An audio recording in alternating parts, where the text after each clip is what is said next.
नमस्कार साथियों, स्वागत है आप सभी का आपके अपने YouTube channel Kedarnath classes Uttarakhand में। तो देखिएगा, आपको पता होगा उत्तराखंड में पुलिस कांस्टेबल की जो वैकेंसी आई थी उसका फिजिकल हो चुका है और उसी को देखते हुए हमने क्लास स्टार्ट की है। और बहुत सारे हमारे ऐसे स्टूडेंट हैं जो न्यू है, जिनकी शुरुआत है और वो बहुत अच्छा कुछ पढ़ना चाहते हैं। लेकिन अगर हम बात करें, क्योंकि स्टार्टिंग जब होती है किसी की भी तो उसको कुछ अच्छे से समझ नहीं आता है, तो उसी को देखते हुए हमने अपनी क्लास स्टार्ट की है। ये बिल्कुल जीरो लेवल से होगी और जीरो लेवल से और ये आपके हाई लेवल तक मैं इस क्लास को लेकर जाऊंगा। इजी से मैं स्टार्ट करूंगा और बहुत अच्छे इस तरह के आपको क्वेश्चन देखने को मिलेंगे। ये आपका कांस्टेबल के साथ साथ ही जो आपकी एसआई की वैकेंसी है उसके लिए भी इम्पोर्टेंट है क्लास। साथ ही साथ पटवारी और लेखपाल का एग्ज़ाम आपका नवंबर दिसंबर में होने की संभावनाएं हैं और उसके लेट भी हो सकते हैं, तो उसके लिए भी बहुत महत्वपूर्ण ये क्लास है। बाकी जिनका फॉरेस्ट गार्ड का है तो वो तो पहले से ही पढ़ रहे होंगे, तो वो भी इस क्लास को देख सकते हैं।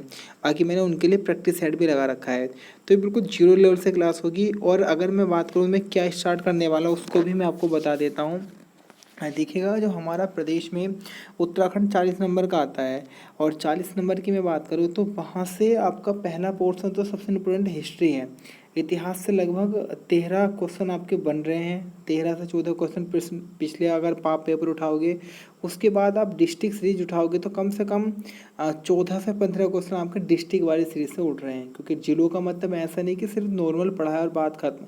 मैं जब आपको पढ़ाऊंगा जिला सीरीज तो बेफिक्र रहिएगा, इतना बेहतरीन स्तर से पढ़ाऊंगा कि आप अगर परीक्षा वाणी उठाओगे तो परीक्षा वाणी का लगभग 70% पार्ट आपका इन्हीं में कंप्लीट हो जाएगा। डिस्ट्रिक्ट सीरीज में याद रखिएगा। और करीबन 45 से 50% कवर हो जाएगा आपका उत्तराखंड। इसमें टोटल पढ़ा के चलेंगे अच्छे तरीके से। बाकी आप हमारे साथ जुड़िएगा, हमारे टेलीग्राम चैनल को ज्वाइन कीजिएगा, वहाँ पर PDF भी आपको दूंगा मैं। और मैं इसलिए पढ़ा रहा हूँ इस तरीके से जिससे आप नोट्स भी बना सकें। अगर बोर्ड पे पढ़ाएं तो वहाँ नोट्स एकदम से नहीं बन पाते, यहाँ आप इसको देख के अच्छे से स्क्रीनशॉट लेकर ये सारे नोट्स इकट्ठे कर सकते हैं।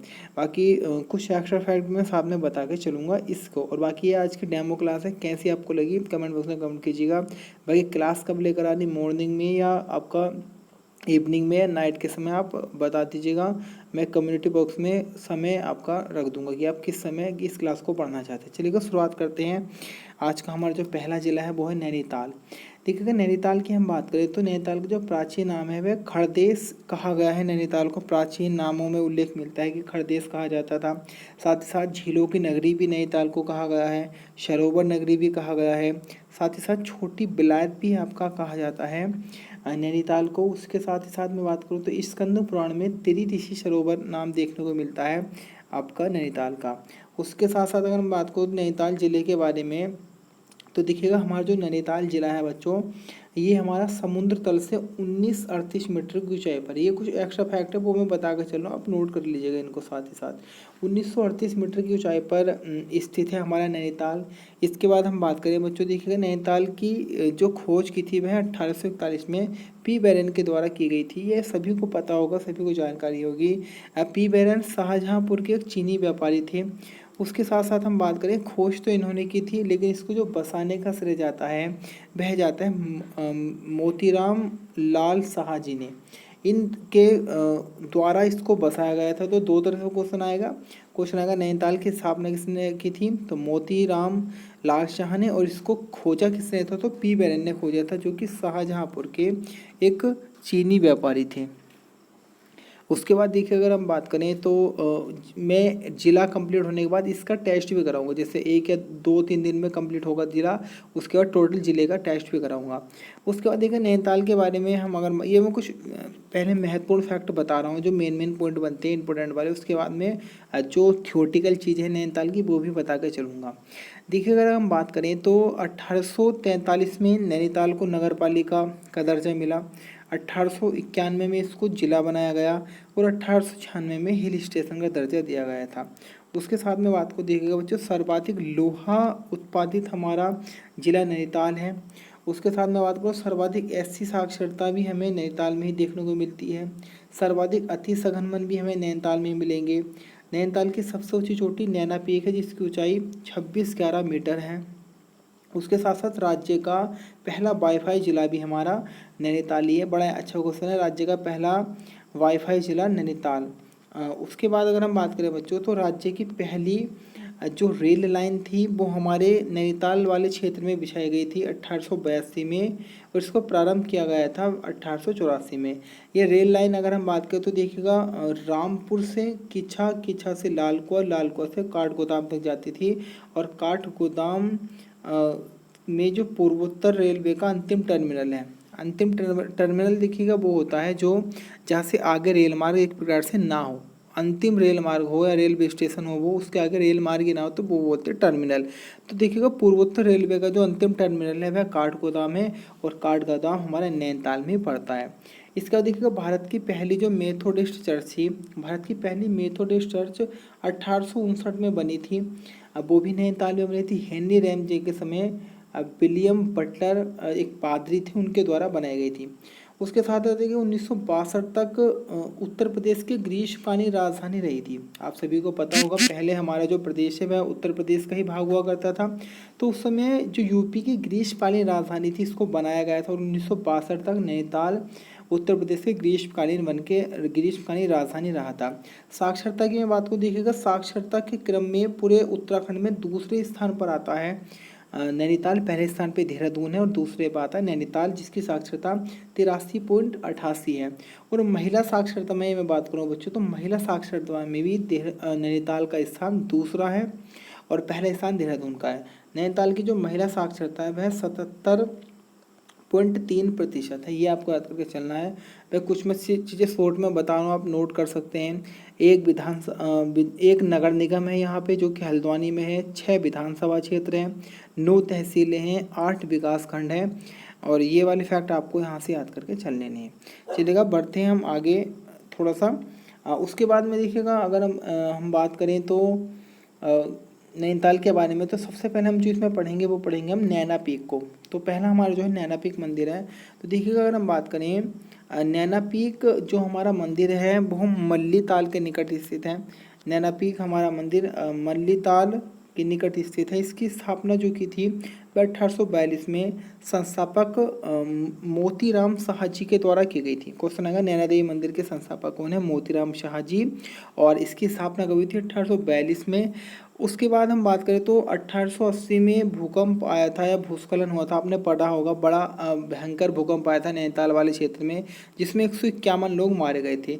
तो उस भूकंप में नैना देवी मंदिर भी नष्ट हो गया था, जिसका पुनः निर्माण कराया गया था 1882 में अमरनाथ शाह जी के द्वारा। ऐसी जानकारी मिलती है कि जब माँ सती हुई थी तो उनके जगह जगह पर अंग गिरे थे, जहाँ जहाँ अंग गिरे वहाँ वहाँ पीठ बनी। जैसे अगर मैं बात करूँ तो नाभि अंग आपका चंपावत के पूर्णागिरि में गिरा था, तो वहाँ पर पूर्णागिरि पीठ बनी, उनका नाभि भाग की पूजा की जाती है। ऐसे जहाँ पे नैना देवी मंदिर है यहाँ पर कहा जाता है कि माँ सती की नैन गिरा था इस जगह पर, वहीं पर एक झील ने रूप लिया था, नैना झील ने, और उसी के निकट नैना देवी मंदिर देखने को मिलता है। और ऐसा कहा जाता है माँ सती के शक्ति रूप की यहाँ पर पूजा होती है। तो ये थी नैना देवी मंदिर के बारे में। नैनीताल जिले में जो हमारा मंदिर पड़ता है मल्लीताल के निकट है। 1842 में मोतीराम शाह जी ने इसको बसाया था। बाकी यहाँ ये जो मंदिर है 1880 में नष्ट हुआ था, और इसमें कारण क्या था, यहाँ पे एक भूस्खलन हुआ था जिसमें 151 लोग मारे गए थे नैनीताल में। 82 में पुनर्निर्माण करवाया अमरनाथ शाह जी ने, और यहाँ पर माँ सती के शक्ति रूप की पूजा होती है।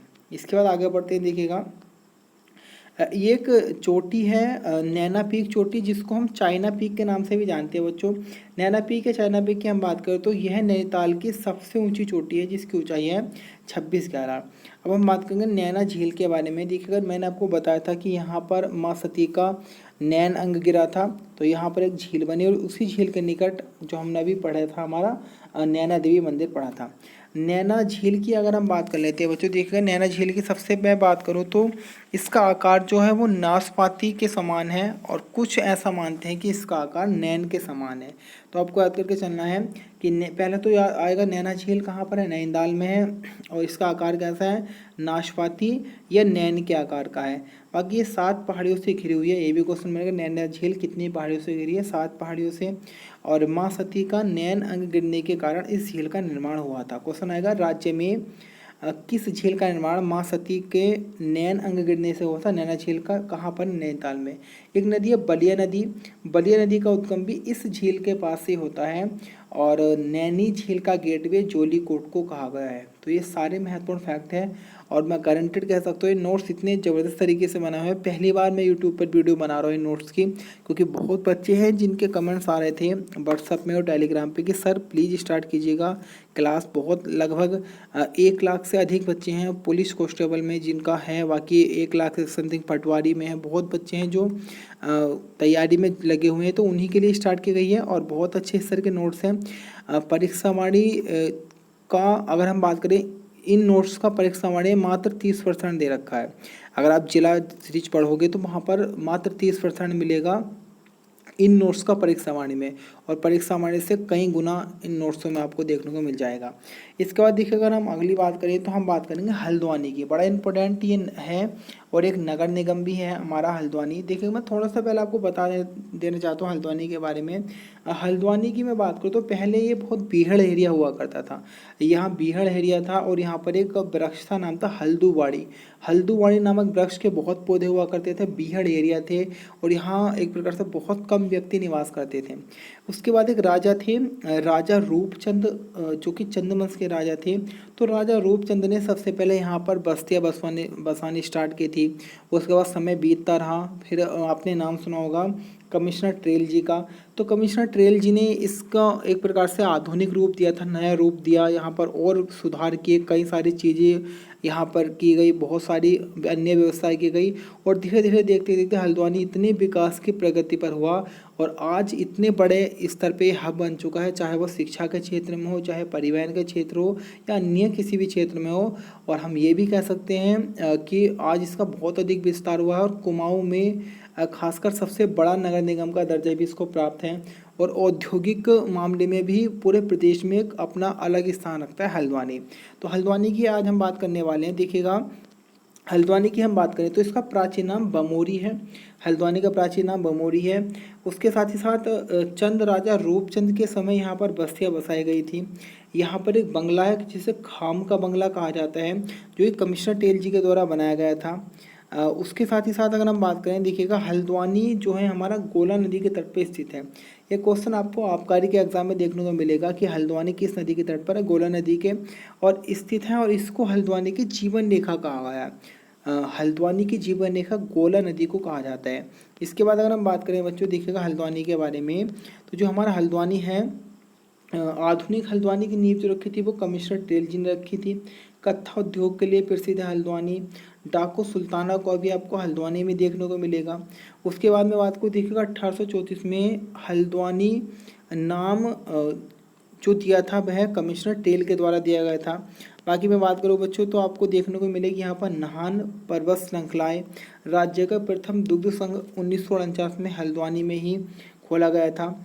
उसके साथ साथ यहाँ हेनी रैमजी ने नहरें भी बनवाई थी, क्योंकि पता है आपको कि राज्य में बाढ़ भूस्खलन वाला स्थान था आपका नैनीताल, और नैनीताल में कई प्रकार के भूकंप बाढ़ आते थे। उसी को देखते हुए ये नहरें खुदवाई थी हेनी रैमजी ने।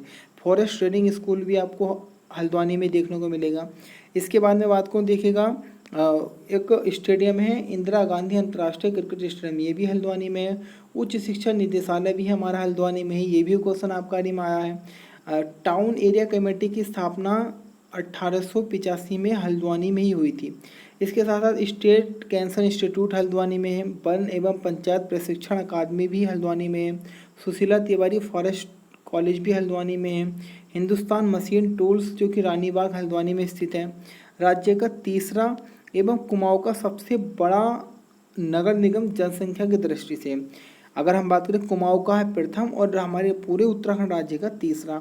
इसके साथ में बात करूं बच्चों तो देखिएगा, यहीं पर आपका लघु उद्योग संस्थान है।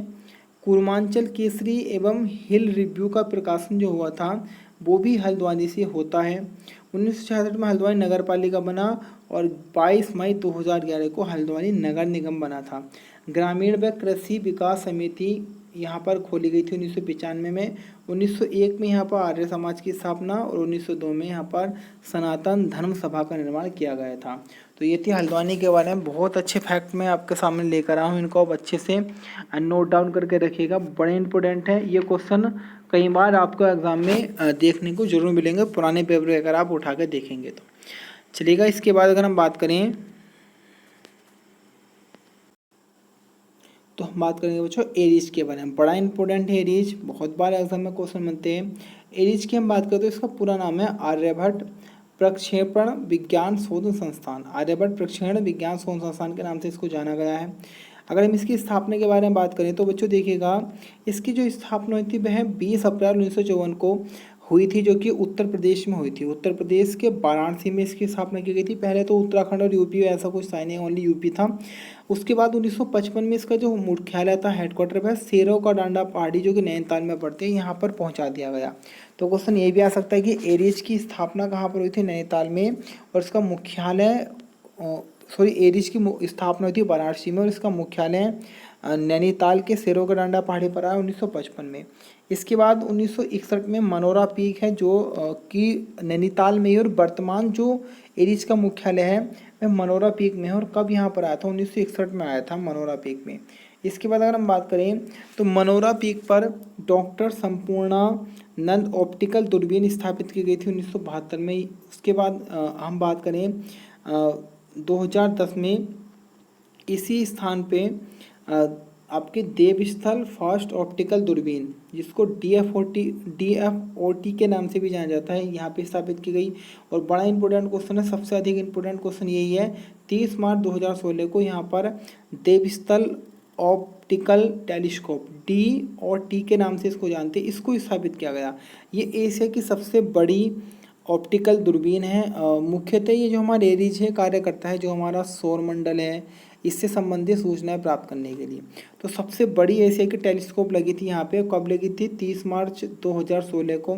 कितना व्यास था, 3.5 मीटर व्यास था इसका।